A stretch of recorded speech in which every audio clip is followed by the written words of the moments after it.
আসসালামু আলাইকুম। আপডেট খবর প্রবাসের পক্ষ থেকে আপনাদের সকলকে জানাই আন্তরিক অভিনন্দন ও শুভেচ্ছা।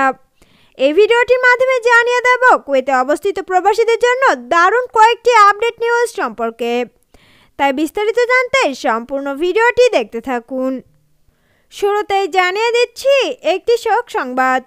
কুয়েতের জুলিয়ার বিলে খেমায় কর্মরত দুইজন ঘুমন্ত অবস্থায় মৃত্যুবরণ করেছেন। ওনাদের বাড়ি সিলেট বিশ্বনাথ এলাকায়। ইন্না লিল্লাহি ওয়া ইন্না ইলাইহি রাজিউন। আল্লাহ পাক ভাইদেরকে জান্নাতুল ফেরদাউস দান করুন।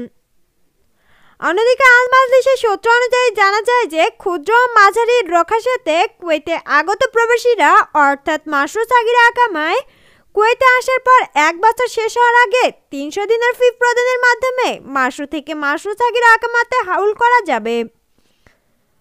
এছাড়াও নতুন নিয়মে 3 বছর নয়, কুয়েতে প্রবেশের 1 বছর পর মাশরুর থেকে মাশরুর সাগিরা আকামা ট্রান্সফার করা যাবে।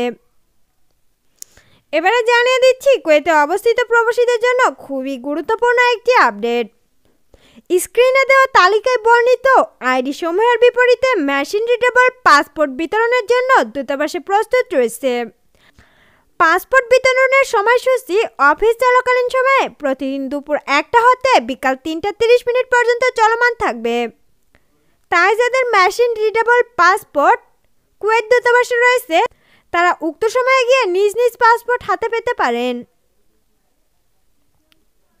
এবারে জানিয়ে দিচ্ছে আজকে কুয়েতের সর্বশেষ কারেন্সি হলো কুয়েতি 1 দিনের বাংলাদেশি টাকায় 400 টাকা প্লাস। আর এটি আলমোল্লা এক্সচেঞ্জ রেট অনুযায়ী দেওয়া হচ্ছে। এছাড়াও বিভিন্ন এক্সচেঞ্জে বিভিন্ন রকমের প্রাইস হতে পারে। সম্মানিত ভিউয়ার্স, এই ছিল আপডেট খবর প্রবাসের সর্বশেষ আপডেট। পরবর্তী আপডেট ভিডিও পেতে আমাদের চ্যানেলটিকে সাবস্ক্রাইব করে পাশে থাকা বেল আইকনটি বাজিয়ে রাখুন।